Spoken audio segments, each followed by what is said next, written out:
Et bonjour à tous, c'est Arthur Chain Crypto Robot, j'espère que vous allez bien et on se retrouve aujourd'hui pour une nouvelle revue de marché, celle du 26 juin 2022. On connaît depuis à peu près une semaine une petite accalmie, voire une remontée sur les différents actifs crypto-monnaies et même bourse classique, hein.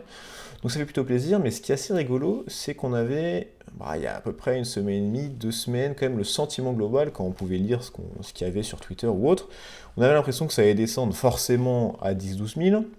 Et là, depuis qu'on a cette petite accalmie, on a l'impression qu'on a eu le bottom et que ça va repartir, hop, et que tout ça, c'est derrière nous. On voulait, avec Tristan, apporter un peu plus de nuances et vous montrer un peu notre point de vue sur ce qu'on pense qui peut se passer, pas forcément sur le très court terme. Sur le très court terme, comme on peut connaître actuellement, on peut avoir des mouvements avec des dynamiques intrinsèques, mais plutôt sur de la semaine, du mois à venir. Pour étayer mon propos, je vais regarder un peu le S&P, le CAC 40. On aurait pu rajouter le Nasdaq ou d'autres indices boursiers comme l'européen, mais je vais rester sur ces deux-là. Ce sont deux actifs qui sont extrêmement corrélés aux crypto-monnaies. C'est pas forcément l'objectif initial, mais étant donné qu'on a de toute façon les mêmes investisseurs, que ce soit sur S&P ou le BTC, ils sont extrêmement corrélés. On a le S&P qui a chuté, corrigé, depuis le début de cette grosse correction de 18%. Le CAC 40, on a baissé aussi de 18%. C'est à peu près dans les mêmes ordres de grandeur pour les autres pays. Le Nasdaq, je crois que c'est un peu plus, c'est normal, c'est des valeurs qui ont quand même explosé durant le bull market. Donc on a deux indices qui ont certes corrigé 18%, mais c'est pas tant que ça quand on regarde un peu le contexte économique actuel. On a d'un côté une tension sur le Covid qui était présente, qui s'est un peu calmée, mais qui commence à revenir, que ce soit en Chine, avec les différents confinements et la politique de zéro Covid, ou en Europe, où ça commence à revenir. On a une tension sur les matières premières, donc que ce soit tension sur les matières premières à cause du Covid, ou à cause de la crise en Ukraine. On a la crise en Ukraine, on ne sait pas trop où elle va aller, on a les tensions géopolitiques entre la Chine et Taïwan, tout ça, on a une inflation qui est énorme dans tous les pays, on a un taux de chômage, du moins en Europe, qui est quand même assez élevé, aux États-Unis c'est pas forcément le cas, c'est assez faible. On a une croissance mondiale qui sera très faible. Dans certains pays de la zone européenne, on aura une croissance nulle, voire négative. Aux États-Unis, ils sont un tout petit peu mieux lotis.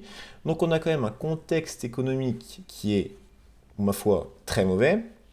Et même dans ce contexte, excusez-moi, économique très mauvais, on a eu une correction que de 18%.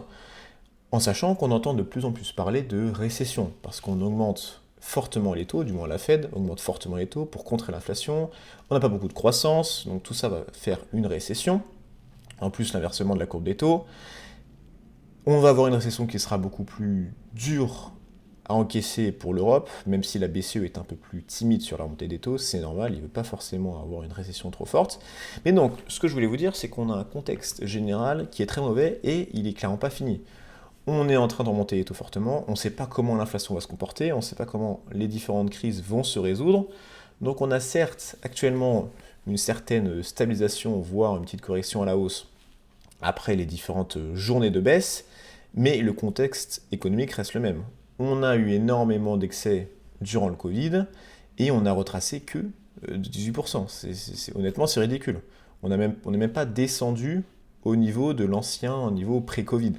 Donc on est encore très haut, et des contextes, des news qui peuvent venir, qui peuvent être très mauvaises. Quand on regarde un peu le calendrier des news, on se rend compte que du moins la semaine prochaine, on aura pas mal de prêts à la consommation, donc pas mal d'inflation, voir un peu ce qui va se passer. On a le produit intérieur brut des États-Unis. Si les prévisions, du moins ce qui va se passer, est plus mauvais que les prévisions, ça peut clairement faire mal.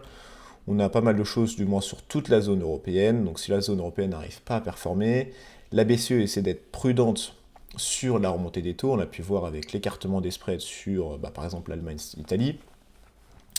On a quand même une certaine tension en Europe. Si on a une inflation qui continue à exploser en Europe, la BCE va bien être obligée de faire quelque chose, remonter les taux, ce qui peut créer de la tension. Et on peut, comme j'ai pu vous dire sur le BTC, avoir des très belles figures.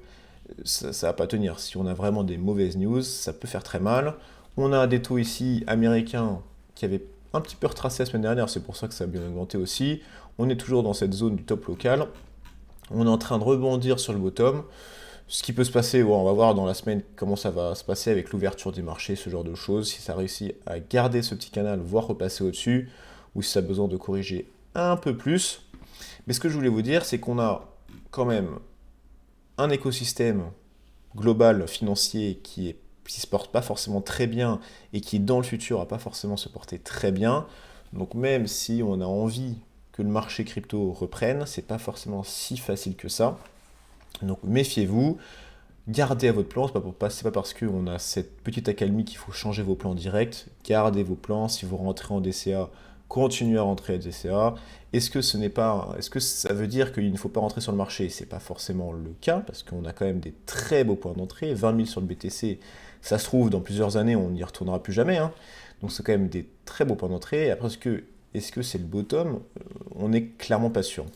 Donc quand on regarde le total market cap, on a, ma foi, très bien rebondi ici dans cette zone-là, où à l'époque c'était, comme on avait pu dire, la période un peu de stagnation avant l'explosion jusqu'à la TH. Donc on est pile poids dessus, on a bien rebondi, on était passé en RSI négatif, encore une fois, acheter en RSI négatif, c'est quand même, négatif en moins de 30, c'est quand même des très beaux points d'entrée. On va regarder un petit peu le BTC.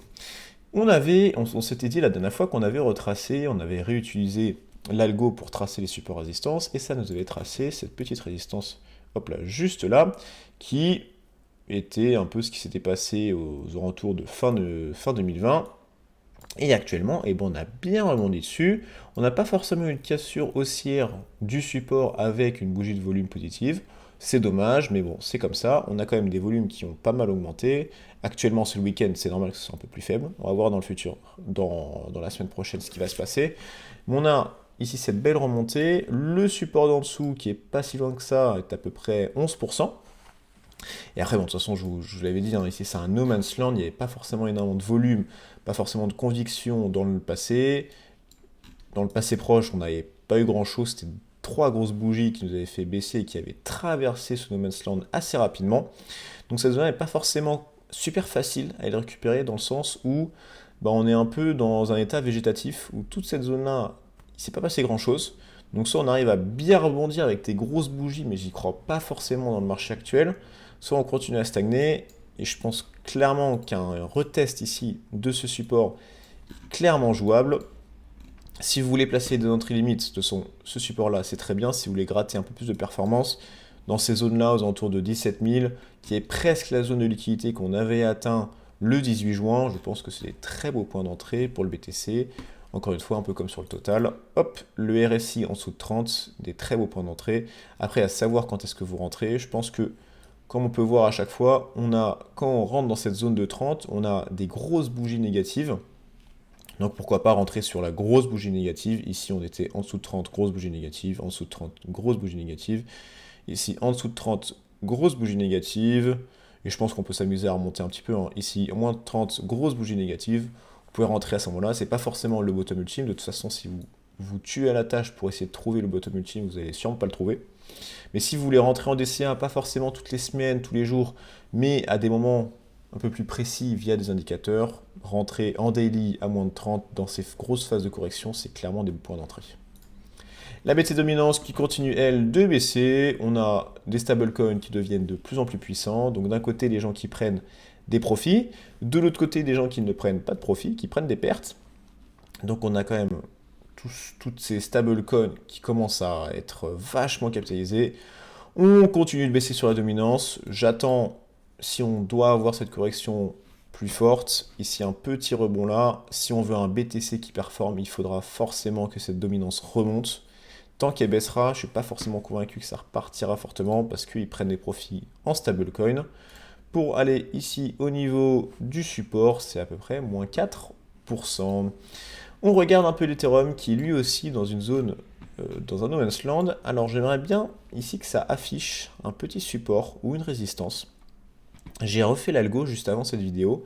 Ça ne m'a pas forcément tracé un autre parce qu'il doit considérer qu'il n'y a pas encore assez de conviction, il n'y a pas eu encore assez de bataille, de combat au niveau d'une certaine ligne. Donc c'est pas encore. Peut-être dans les prochains jours, si on continue à stagner, on aura un nouveau support qui va se tracer et donc, hop, une belle ligne qui arrivera. Pour l'instant, il n'y en a pas. Donc pas forcément d'indication. ce qu'on peut regarder, c'est qu'on est quand même à des niveaux super intéressants.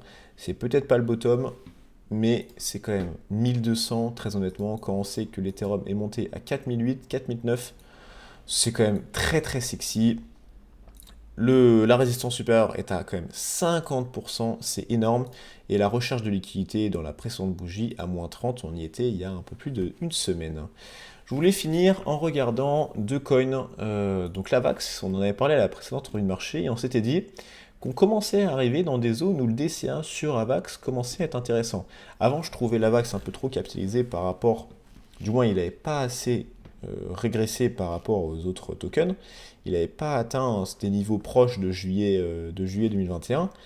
Donc la précédente revue de marché, on s'est dit que ça commençait à être des moments assez intéressants pour commencer à DCA. Si vous êtes rentré en DCA à ce moment-là, normalement, vous n'êtes pas trop mal. Je crois que ça a augmenté de à peu près 40-45% depuis la précédente revue de marché, si je dis pas de bêtises.